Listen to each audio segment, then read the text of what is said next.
Composition of nucleus, कि nucleus का composition कैसे होता है, न्यूक्लियस के अंदर क्या क्या चीजें होती है। तो हमें सबको पता है कि न्यूक्लियस के अंदर प्रोटॉन्स होते हैं, न्यूट्रॉन्स होते हैं, और उसके चारों तरफ सर्कुलर ऑर्बिट के अंदर इलेक्ट्रॉन्स क्या करते हैं, रिवॉल्व करते हैं।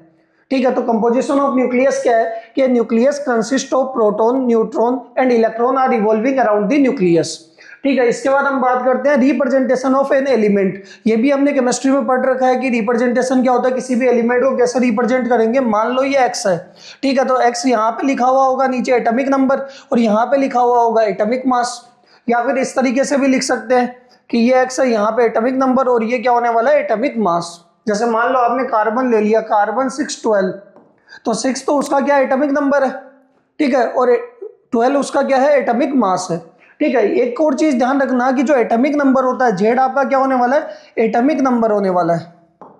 तो जो एटॉमिक नंबर होता है, जितना एटॉमिक नंबर होगा उतने ही क्या होने वाले हैं, नंबर ऑफ प्रोटॉन्स होने वाले हैं, और उतने के उतने क्या होने वाले हैं, नंबर ऑफ इलेक्ट्रॉन्स भी होने वाले हैं। यानी मान लो इसका एटॉमिक नंबर कितना है, 6 है, तो इसके अंदर कार्बन में 6 ही प्रोटॉन है और 6 ही क्या इलेक्ट्रॉन है।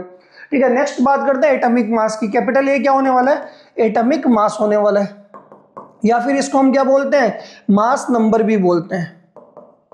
ठीक है, तो देखो एटॉमिक मास जो होता है वो किसके इक्वल होता है, number of protons plus number of neutrons.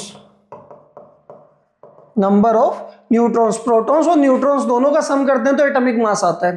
ठीक है, और नंबर ऑफ प्रोटॉन्स को आप क्या लिख सकते हो, एटॉमिक नंबर लिख सकते हो, कि एटॉमिक मास आपका number of protons plus neutrons है, और एटॉमिक ये नंबर ऑफ प्रोटॉन्स को आप एटॉमिक नंबर लिख सकते हो। तो यहाँ पे ए बराबर Z plus number of neutrons हो जाएगा।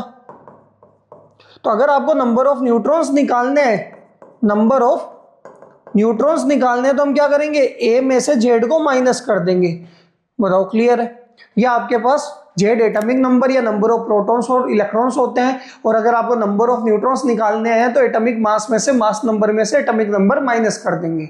बताओ क्लियर है यहाँ तक।